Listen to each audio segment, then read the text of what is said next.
Hi, everyone. My name is Christina Murphy, and I am a PGY2 oncology pharmacy resident at Emory Healthcare in Atlanta, Georgia. The title of my research project is Real-World Outcomes with Liposomal Cytarabine-Daunorubicin in Secondary Acute Myeloid Leukemia.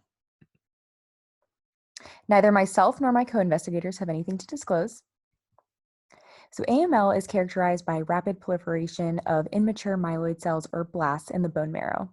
It can be classified as either de novo or secondary AML, which includes therapy-related AML and AML with myelodysplasia-related changes, which will be referred to as TAML and AML-MRC for the remainder of the presentation.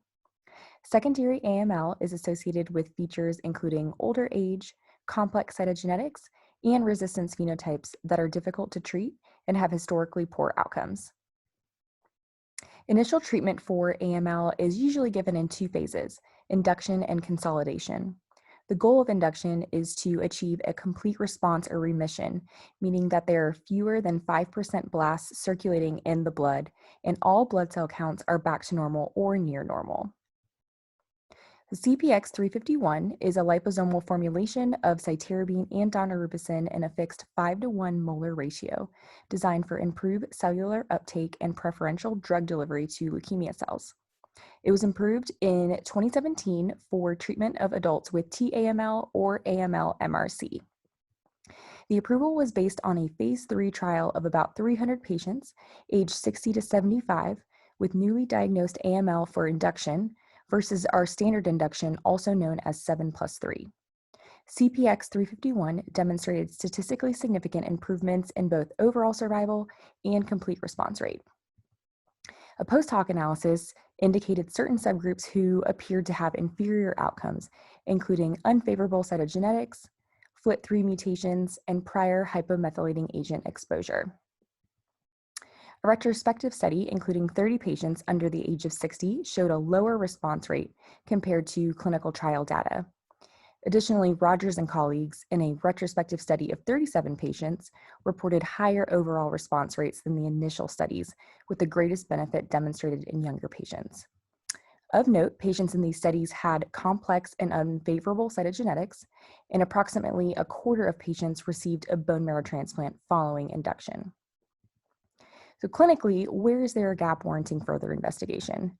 We see a benefit in the initial studies, but there is limited data regarding real-world outcomes outside of the clinical trial setting.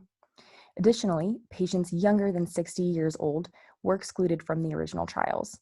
And finally, more data is needed to describe the select subgroups I mentioned that appear to have inferior outcomes compared to the standard 7+3.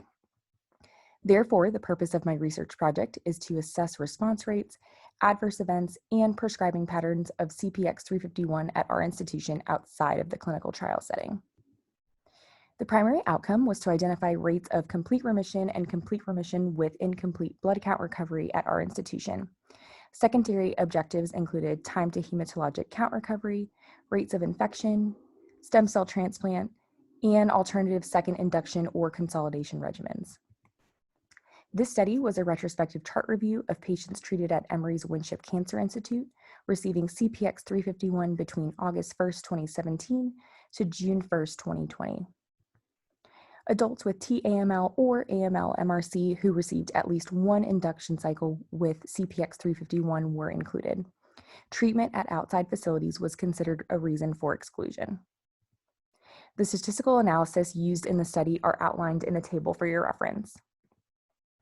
Overall, 29 patients received CPX-351 between the defined study period.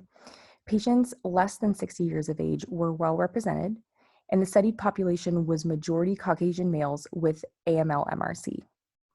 Approximately 3/4 of patients were characterized as having unfavorable cytogenetic risk, with one-third of patients having complex cytogenetics with at least 3 abnormalities. Patients included also had a wide variety of molecular characteristics, including FLT3, IDH, and KRAS mutations. And finally, 1/3 of patients had prior hypomethylating agent exposure, and about 10% were treated with concurrent FLT3 inhibitors. The overall remission rate was 52%, with 38% of patients achieving a CR and 14% of patients achieving a CRI. In terms of secondary outcomes, about half of patients received a bone marrow transplant following induction. Second inductions occurred in about a third of patients, with the majority receiving either FLAG-IDA or CPX-351. The majority of patients received CPX-351 as consolidation regimens, with only a quarter of patients receiving an alternative regimen. Rates of infection remained high, with about 76% of patients with a confirmed infection or febrile neutropenia. Additionally, the mean time to hematologic recovery occurred between day 33 and 36, with neutrophils being the most delayed to improve. The median progression-free survival was 3.3 months, and the median overall survival was 20.2 months, with the upper limit not yet reached. A subgroup analysis was performed in select subgroups listed as well. When stratified based on patient-specific covariates, CR or CRI rates between groups were similar among age groups and observed in 53% of those under the age of 60 years old and 47% of those older than 60 years old. Additionally, increased response rates were seen with unfavorable cytogenetic risk versus intermediate cytogenetics.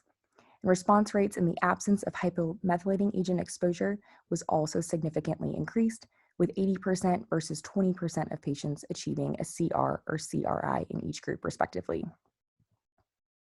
The nature of a single-arm study design without direct comparisons comes with limitations.